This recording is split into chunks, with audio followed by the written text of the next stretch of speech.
Hello friends, welcome to GK mind game. ಪ್ರಶ್ನೆಗಳ ಸಂಪೂರ್ಣ ಮಾಹಿತಿಗಾಗಿ ವಿಡಿಯೋನ ಎಲ್ಲೂ ಸ್ಕಿಪ್ ಮಾಡದೆ ಕಂಪ್ಲೀಟ್ ಆಗಿ ನೋಡಿ. ಇವತ್ತಿನ ಪ್ರಶ್ನೆಗಳಲ್ಲಿ ಮೊದಲನೇ ಪ್ರಶ್ನೆ, ಚರ್ಮದ ಆರೈಕೆಯಲ್ಲಿ ನೀವು ಮಾಡುವ ಯಾವ ತಪ್ಪು ನೀವು ಹೆಚ್ಚು ವಯಸ್ಸಾದವರಂತೆ ಕಾಣಲು ಕಾರಣವಾಗುತ್ತದೆ? ಆಪ್ಷನ್ಸ್: ಎ ಬಿಸಿ ನೀರು, ಬಿ ಸಕ್ಕರೆ ಸೇವನೆ, ಸಿ ಕಡಿಮೆ ನಿದ್ದೆ, ಡಿ ಮೇಲಿನ ಎಲ್ಲವೂ.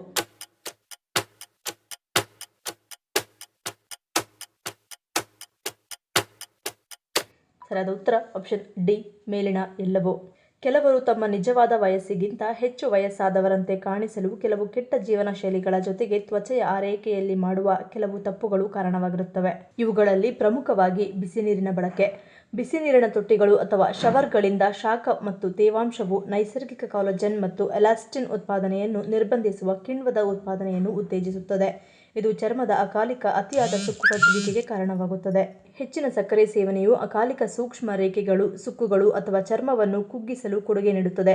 ನಿಮ್ಮ ದೈನಂದಿನ ಸಕ್ಕರೆ ಸೇವನೆಯನ್ನು 30 ಗ್ರಾಂ ಅಥವಾ ಅದಕ್ಕಿಂತ ಕಡಿಮೆ ಮಿತಗೊಳಿಸುವುದು ಉತ್ತಮ. ಇನ್ನು ಕೊನೆಯದಾಗಿ ವಿಶ್ರಾಂತಿ. ದೇಹದ ಇತರ ಭಾಗಗಳಂತೆಯೇ ನಿಮ್ಮ ಚರ್ಮಕ್ಕೂ ವಿಶ್ರಾಂತಿ ಬೇಕು. ನೀವು ನಿದ್ರೆ ಕಡಿಮೆ ಮಾಡುವುದರಿಂದ ಒತ್ತಡದ ಹಾರ್ಮೋನ್ಗಳು, ಮಂದ ಮೈಬಣ್ಣ ಮತ್ತು ನಿರ್ಜಲೀಕರಣಗೊಂಡ ಚರ್ಮಕ್ಕೆ ಕಾರಣವಾಗಬಹುದು. ಇದು ಅಕಾಲಿಕ ಸೂಕ್ಷ್ಮ ರೇಖೆಗಳು ಮತ್ತು ಸುಕ್ಕುಗಳಿಗೆ ಕಾರಣವಾಗುತ್ತವೆ. ಎರಡನೇ ಪ್ರಶ್ನೆ, ಗುಲ್ಕನ್ ತಿನ್ನುವುದರಿಂದ ಯಾವ ಆರೋಗ್ಯ ಸಮಸ್ಯೆಗಳು ಕಾಣಿಸಿಕೊಳ್ಳುತ್ತವೆ? ಆಪ್ಷನ್ಸ್: ಎ ತೂಕ ಹೆಚ್ಚಳ, ಬಿ ಶೀತ, ಸಿ ಅಲರ್ಜಿ, ಡಿ ಮೇಲಿನ ಎಲ್ಲವೂ.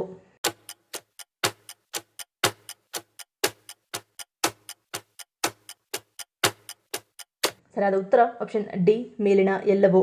ಗುಲ್ಕನ್ ನೈಸರ್ಗಿಕ ಸಕ್ಕರೆ, ಫೈಬರ್, ವಿಟಮಿನ್ ಸಿ, ಖನಿಜಗಳು ಮತ್ತು ಅನೇಕ ರೀತಿಯ ಆಂಟಿ ಆಕ್ಸಿಡೆಂಟ್ಗಳನ್ನು ಹೊಂದಿರುತ್ತದೆ. ಗುಲ್ಕನ್ ಸೇವಿಸುವುದರಿಂದ ಅಸಿಡಿಟಿ ಸಮಸ್ಯೆ ದೂರವಾಗುತ್ತದೆ, ಚರ್ಮಕ್ಕೆ ಹೊಳಪು ನೀಡುತ್ತದೆ, ಬಾಯಿ ದುರ್ವಾಸನೆ ಇರುವುದಿಲ್ಲ. ಆದರೆ ಇದನ್ನು ಸೇವಿಸುವುದರಿಂದ ಅನುಕೂಲಗಳು ಮಾತ್ರವಲ್ಲದೆ ಕೆಲವೊಂದು ಆರೋಗ್ಯ ಸಮಸ್ಯೆಗಳು ಉಂಟಾಗುತ್ತವೆ. ಹೆಚ್ಚು ಗುಲ್ಕನ್ ತಿನ್ನುವುದರಿಂದ ಹಲ್ಲು ಹುಳುಕಾಗುತ್ತದೆ. ಮುಂದೆ ಇದು ಗಂಭೀರ ಸಮಸ್ಯೆಗಳಿಗೆ ಕಾರಣವಾಗಬಹುದು. ಕೆಲವರಿಗೆ ಗುಲಾಬಿ ಹೂವಿನಿಂದ ಮಾಡಿದ ಆಹಾರ ಪದಾರ್ಥಗಳು ಅಲರ್ಜಿಯನ್ನುಂಟು ಮಾಡಬಹುದು. ಗುಲ್ಕನ್ನಲ್ಲಿ ಕಾರ್ಬೋಹೈಡ್ರೇಟ್ಗಳು ಹೆಚ್ಚಾಗಿದ್ದು ಇದು ತೂಕವನ್ನು ವೇಗವಾಗಿ ಹೆಚ್ಚಿಸುತ್ತದೆ. ಇನ್ನು ತಣ್ಣನೆಯ ವಾತಾವರಣದಲ್ಲಿ ಗುಲ್ಕನ್ ಸೇವಿಸುವುದರಿಂದ ಶೀತ, ಕೆಮ್ಮು ಉಂಟಾಗುವ ಸಾಧ್ಯತೆ ಹೆಚ್ಚಾಗಿರುತ್ತದೆ. ಮೂರನೇ ಪ್ರಶ್ನೆ, ಯಾವುದನ್ನು ಫ್ರಿಡ್ಜ್ನಲ್ಲಿ ಇಡುವುದರಿಂದ ಇದು ಫ್ರಿಡ್ಜ್ನಲ್ಲಿರುವ ಗಾಳಿಯನ್ನು ತಾಜಾವಾಗಿರಿಸುತ್ತದೆ? ಆಪ್ಷನ್ಸ್: ಎ ಈರುಳ್ಳಿ, ಬಿ ಅಲೋವೆರಾ, ಸಿ ಶುಂಠಿ, ಡಿ ನಿಂಬೆ ತುಂಡು.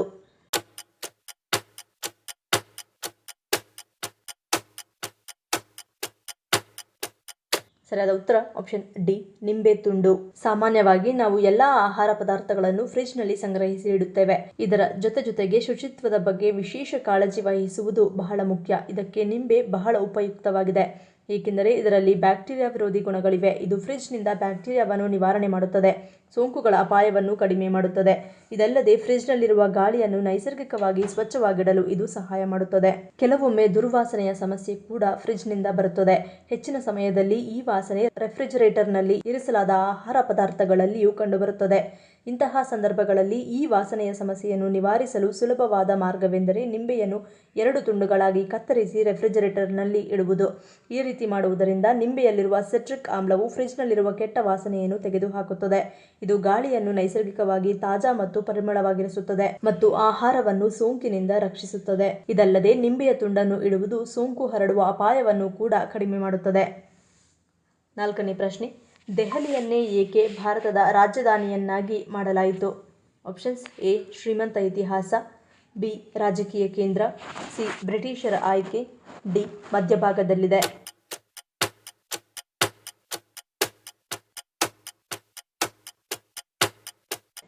ಸರಿಯಾದ ಉತ್ತರ ಆಪ್ಷನ್ ಎ ಮತ್ತು ಬಿ. ದೆಹಲಿಯು ಫೆಬ್ರವರಿ 13, 1931ರಂದು ಭಾರತದ ರಾಜಧಾನಿಯಾಯಿತು. ಇದಕ್ಕೂ ಮೊದಲು ಕೋಲ್ಕತ್ತಾ ಬ್ರಿಟಿಷ್ ಭಾರತದ ರಾಜಧಾನಿಯಾಗಿತ್ತು.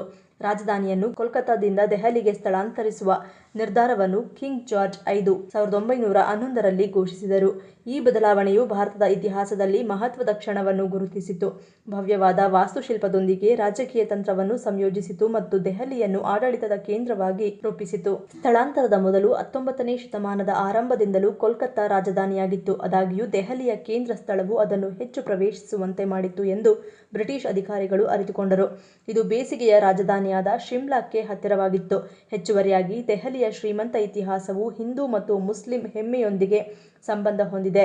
ಇದು ಸಾಂಕೇತಿಕ ಮತ್ತು ಕಾರ್ಯತಂತ್ರದ ಆಯ್ಕೆಯಾಗಿದೆ. ಐದನೇ ಪ್ರಶ್ನೆ, ಜಾಗತಿಕ ಹಸಿವು ಸೂಚ್ಯಂಕದಲ್ಲಿ ಭಾರತ ಎಷ್ಟನೇ ಸ್ಥಾನದಲ್ಲಿದೆ? Options: A 64, B 92, C 111, D 120.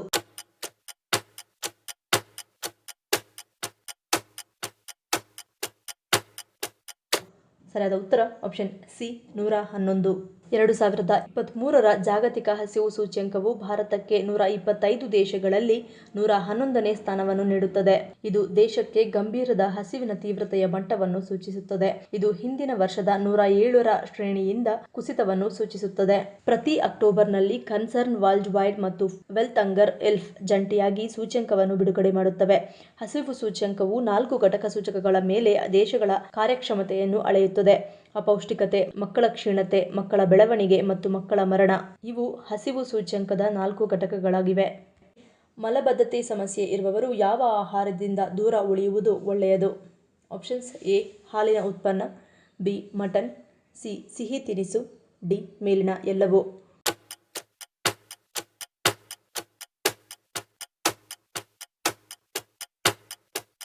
ಸರಿಯಾದ ಉತ್ತರ ಆಪ್ಷನ್ ಡಿ ಮೇಲಿನ ಎಲ್ಲವೂ. ಮಲಬದ್ಧತೆಗೆ ಇನ್ನೊಂದು ಸಮಸ್ಯೆ ಡೈರಿ ಉತ್ಪನ್ನಗಳಾಗಿವೆ. ಮಕ್ಕಳು ಹಾಗೂ ಶಿಶುಗಳು ಹಾಲಿನ ಉತ್ಪನ್ನಗಳಿಗೆ ಸೂಕ್ಷ್ಮ ಸಂವೇದನೆಯನ್ನು ಹೊಂದಿರುತ್ತಾರೆ. ಇದರಿಂದ ಜೀರ್ಣ ಸಮಸ್ಯೆಗಳು ಉಂಟಾಗುತ್ತವೆ. ಹಸುಗಳ ಹಾಲಿನಲ್ಲಿರುವ ಪ್ರೋಟೀನ್ ಅಂಶವು ಮಲಬದ್ಧತೆಗೆ ಕಾರಣವಾಗಿದ್ದು ಕರುಳಿನ ಚಲನೆಯನ್ನು ನಿಧಾನಗೊಳಿಸುತ್ತದೆ. ಪಿಜ್ಜಾ, ಚಿಪ್ಸ್ನಂತಹ ಹೆಚ್ಚು ಸಂಸ್ಕರಿಸಿದ ಎಣ್ಣೆಯಲ್ಲಿ ಕರಿದ ಪದಾರ್ಥಗಳು ಕೂಡ ಮಲಬದ್ಧತೆಗೆ ಕಾರಣವಾಗಿವೆ. ಈ ಆಹಾರಗಳಲ್ಲಿ ಕೊಬ್ಬಿನ ಅಂಶ ಹೆಚ್ಚು ಪ್ರಮಾಣದಲ್ಲಿರುತ್ತದೆ ಹಾಗೂ ನಾರಿನಾಂಶ ಕಡಿಮೆ ಇರುತ್ತದೆ. ಇದು ಕೂಡ ಜೀರ್ಣಕ್ರಿಯೆಯನ್ನು ನಿಧಾನಗೊಳಿಸುತ್ತದೆ. ಕೆಂಪು ಮಾಂಸದಲ್ಲಿಯೂ ಕೊಬ್ಬು ಅತ್ಯಧಿಕ ಪ್ರಮಾಣದಲ್ಲಿರುವುದರಿಂದ ಇದು ಕೂಡ ಮಲಬದ್ಧತೆಯನ್ನುಂಟು ಮಾಡುತ್ತದೆ. ಈ ಮಾಂಸದಲ್ಲಿರುವ ಕಬ್ಬಿಣದ ಅಂಶ ಕೂಡ ಮಲಬದ್ಧತೆಗೆ ಮೂಲ ಕಾರಣ ಎಂದೆನಿಸಿದೆ. ಆದಷ್ಟು ಕೆಂಪು ಮಾಂಸ ಸೇವನೆಯನ್ನು ಮಿತಗೊಳಿಸುವುದು ಮಲಬದ್ಧತೆಯನ್ನು ನಿವಾರಿಸುತ್ತದೆ.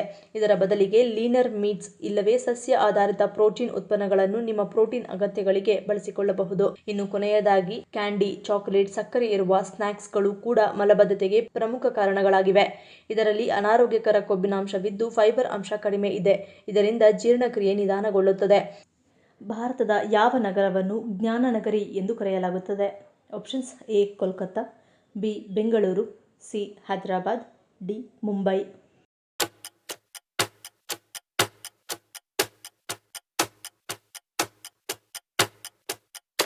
ಸರಿಯಾದ ಉತ್ತರ ಆಪ್ಷನ್ ಎ ಕೋಲ್ಕತ್ತಾ.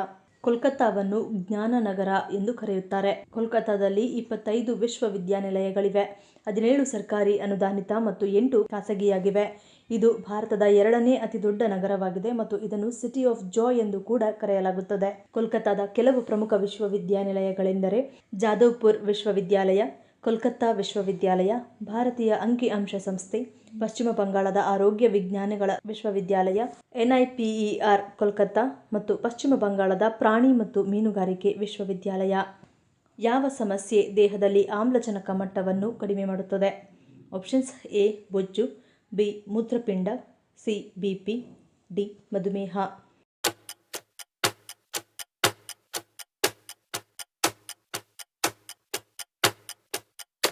ಸರಿಯಾದ ಉತ್ತರ ಆಪ್ಷನ್ ಬಿ ಮೂತ್ರಪಿಂಡ. ಮೂತ್ರಪಿಂಡದ ಸಮಸ್ಯೆಗಳಿಂದ ಉಂಟಾಗುವ ರಕ್ತಹೀನತೆ ದೇಹದಲ್ಲಿ ಆಮ್ಲಜನಕದ ಮಟ್ಟವನ್ನು ಕಡಿಮೆ ಮಾಡಲು ಕಾರಣವಾಗಬಹುದು. ಇದು ಉಸಿರಾಟದ ತೊಂದರೆಗೆ ಕಾರಣವಾಗುತ್ತದೆ.